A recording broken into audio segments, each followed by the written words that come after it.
a glass of fresh, healthy, delicious water.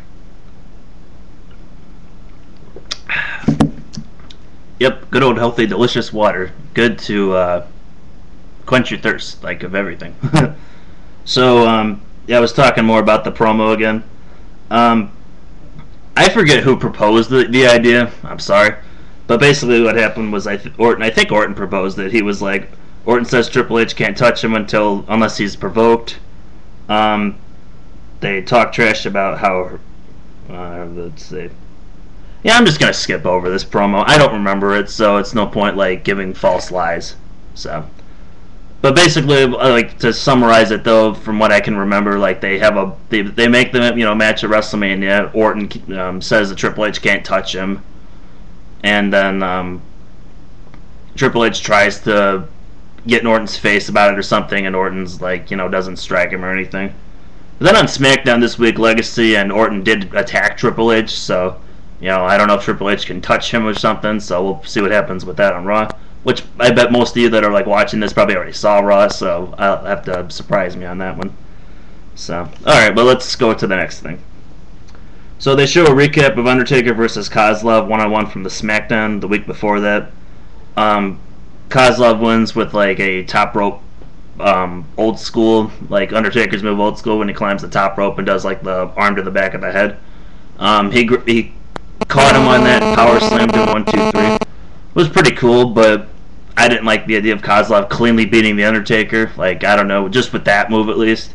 Because usually back in the day, The Undertaker would get hit with, like, a bunch of finishers. Like, heck, Shawn Michaels gave him a Sweet Chin Music, in this Hell in a Cell matchup, and then Undertaker sat right up like 3 seconds after that. So it's like, usually it takes at least, like, a good, like, 3 or 4 finishers to beat The Undertaker cleanly, but it's like, I guess it's only, one power slam can beat him.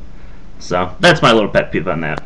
So we get HBK versus Kozlov, and the winner gets to face The Undertaker at WrestleMania. So, pretty good matchup. I haven't really seen Kozlov wrestle much, but what I have seen, it's been kind of crappy. Mostly it's just him beating up like jobbers and Job Squad and people that like just there to get squashed. Like he's beating Jimmy Wang Yang and Funaki and stuff. I can beat those guys. So basically, let's see, what did I write down? I'm trying to review my notes. I probably should do this before I do the Raw review. Vintage Forearm. Yeah, Michael Cole did say Vintage Forearm. I think HBK was going for his flying forearm, and Kozlov kind of swatted it off or something. And Michael Cole got excited about that. Kozlov hit his headbutt, which wasn't the finisher for once. That weak headbutt move. It's weak. Kozlov, lots of power moves, focusing on the back. Yeah, he focused on Michael's back throughout the matchup. I think they had a promo before that too, when Michael said something about his back injury when he wrestled Stone Cold at WrestleMania 13. Or no, 14. WrestleMania 14. So anyway, let's just sum the matchup up. HBK wins with Sweet Chin Music, so he ends Kozlov's undefeated streak. And then Undertaker comes out. The gong goes off, Undertaker comes out, and just looks at Michaels, and he's like, with his tongue out and stuff. So that's going to be an awesome matchup, and I don't know if WWE had it planned before I made my predictions video, but if they didn't, I predicted it. Thank you. So they show another clip of Cena's movie after that you guys can check that out if you want to. I said it would be interesting to check out, but I'm not going to go into detail about it. Bill Watts is then inducted into the Hall of Fame.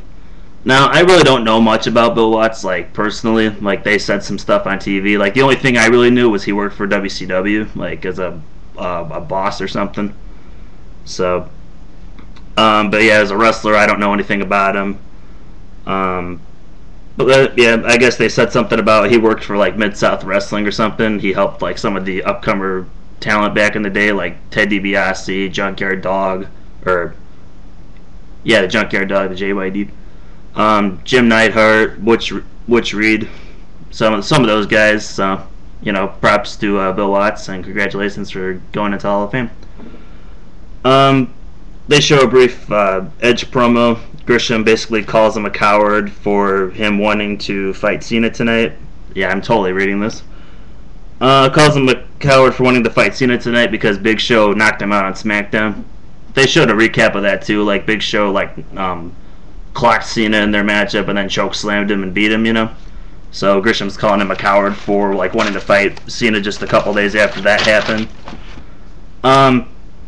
Edge said that he wanted to fight Cena tonight so he could take the fact that he beat the hometown guy because Cena lives I guess an hour from Boston where the show was at. So then that way he'll have something else to take from them, and then they'll all have nothing left. So that's his promo. They show a recap of Cena versus Big Show, which I talked about. Then they show Edge versus Cena. This is our main event world title matchup. Pretty good matchup.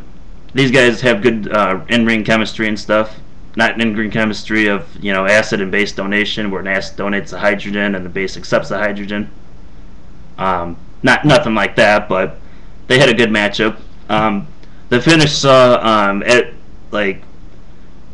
brought in the World Championship title belt. He was going to hit Cena with it. Cena picked him up. He was going to go for a FU. I'm not calling it attitude adjustment because I have attitude, but he's gonna hit him with the FU. The ref sees it or something. He tries to take the belt away from him. Edge yanks the belt from him and clocks Cena while he has him in the FU. Ref DQs him. So Edge is still your champion.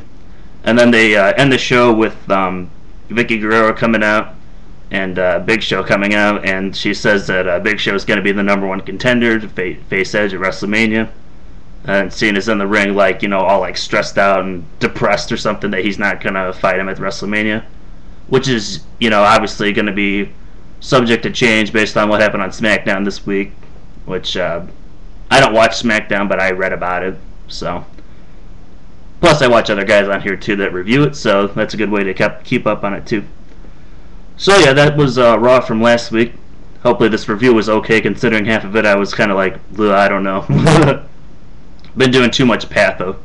Oh, speaking of pathophysiology, so I was doing a pre-test, and there was a question about arteries, anatomy, kind of like the layers of the artery, and it's called. There's tunica, tunica intima, tunica media, and tunica externa, also called tunica adventitia.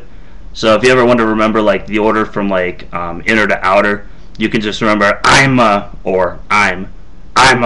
I'm a awesome. So if you can remember I'm a awesome, you can remember the layers of the artery from inner to outer. So if you don't learn anything from my show, then, well, I don't know. Everybody learns something from my show. And I got 1 minute left, then I don't really have anything else to talk about. Kind of tired. I'm going to hopefully watch Raw. Tonight's Raw, or I guess it would be yesterday's Raw because it's 12:35 in the morning right now. I'm going to watch yesterday's Raw, and then I'm going to review it sometime later today, I'm hoping. So make sure to tune back in and check it out. So I'm going to promote my water one more time. I guess I'm going to end the show. I'm going to steal Radius 2X's catchphrase again. Except I'm going to modify it. And that, my friends, is a Raw review. And if you didn't tune in, then you couldn't find out what happened. Yeah, you can. You can go on other websites. Sorry, Radius 2X. So, thanks for watching. Peace out, guys.